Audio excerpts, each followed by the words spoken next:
far away, my camera. I'm glad to be with you all today. Thank you for having me. I appreciate my friend Steve Keener, the president and CEO of Little League Baseball. I thank Dennis Lewin, the chairman, and his wife Vicki. I thank all the board members.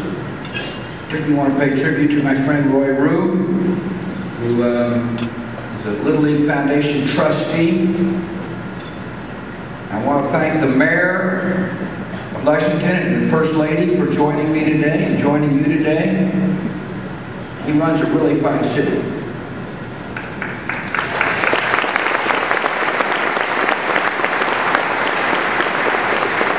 I want to thank the league presidents, the umpires, the coaches, and the folks who make Little League Baseball work not only here in the United States, but around the world. It's a weird experience, by the way, to go from President of the United States to Citizen Bush. From going 100 miles an hour to 0. I got back to Crawford.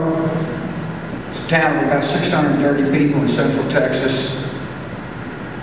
I told Laura, I said, baby, free at last. She said, yeah, you're free, all right. You're free to take out the garbage. You are free to mow the lawn. I said, you're talking to the former president of the United States. And she said, well, just consider it your new domestic policy agenda. Laura sends her best wishes to you. She sends her best wishes to you. She was an awesome First Lady of the United States. Absolutely.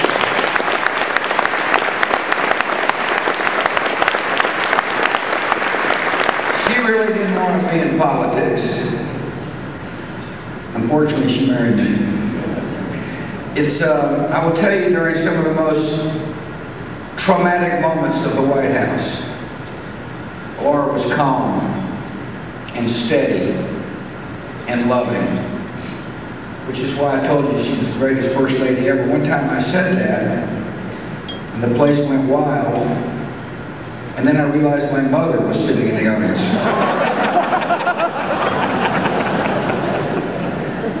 I said, Mom, will you settle for a tie?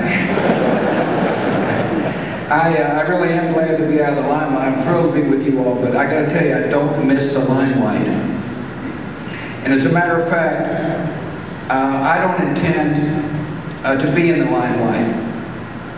And I don't intend to criticize my successor. I didn't like it when a former president criticized me, and I think in life you should live by the motto, do unto others as you would have them do unto you.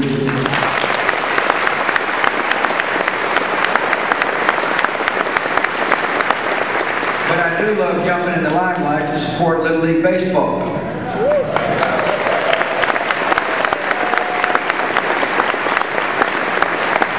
How you learn life lessons. In my case, how much my life had changed. Laura and I bought a nice house there in Dallas. Actually, she bought that nice house in Dallas. I said, yes, ma'am. They put our house address on the television. 650 people came to see where we lived in one day. The problem is we lived on the cul-de-sac. So, when we moved in there, I felt it was time to conduct some diplomacy. And I wanted to do it in a subtle way, so I strapped a harness on Barney. I don't know if you remember Barney. Little Scottish Terrier. Fine little fella. And so I was going to walk the neighborhood with Barney, hoping to run into a neighbor or two so I could say, gosh, I apologize for the inconvenience that we have caused. So we're walking down the street, it dawned on me that I hadn't walked in a neighborhood in 8 years.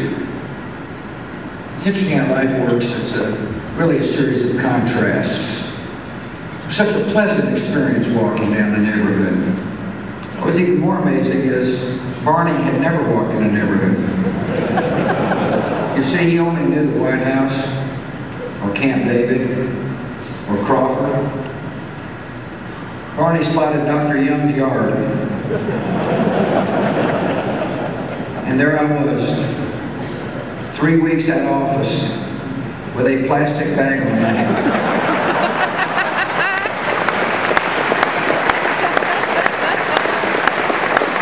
Picking up that which I had been dodging for 8 years.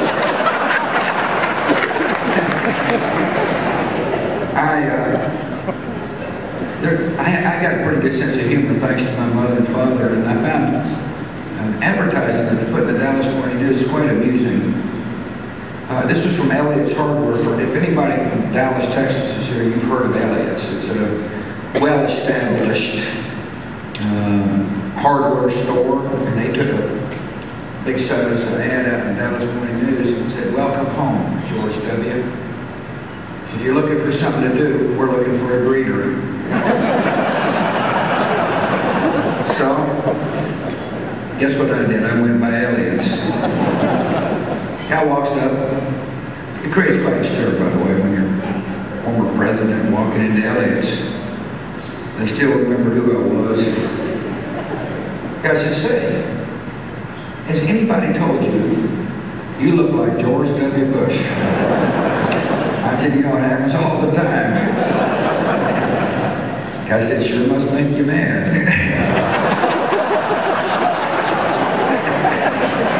I love being retired. I do not miss the limelight, but there are some things I do miss. I do miss not ever seeing a traffic jam. I do miss being the Commander-in-Chief of the United States military.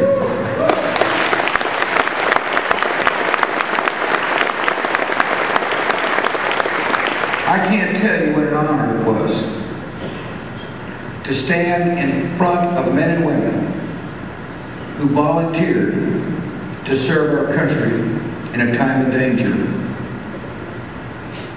I read a lot of history when I was your president. People said, well, I mean, a lot. People said, well, how can you possibly read history? You weren't on the job. I said, no, I just didn't watch TV. And I learned a lot. I learned a lot from Abraham Lincoln. Lincoln taught me some lessons that I think stand us all good stead in life. One of them was nothing wrong with speaking with moral clarity. Lincoln said all men are created equal under God. In 1863, he could have said, well, maybe not all of us are equal. Right before a tough re-election, he might say, well, maybe just some of us are equal. He said all men are created equal under God. He taught me that you've got to have a vision. Lincoln's great contribution to America was that he kept the country whole and united. But Lincoln also assiduously courted the military. I learned a lot from Abraham Lincoln. I spent a lot of time with our military and was constantly amazed at the fact that people volunteered. That people said, how can I serve? That people said, I want to do what is necessary to protect the United States. I love the fact that our country is a country made up of people who are willing to volunteer. I read about de Tocqueville. He was a Frenchman, came to the United States in the 1830s, and he was stunned by the fact that everyday Americans came together in what he called voluntary associations to improve their communities. I've never seen such a thing.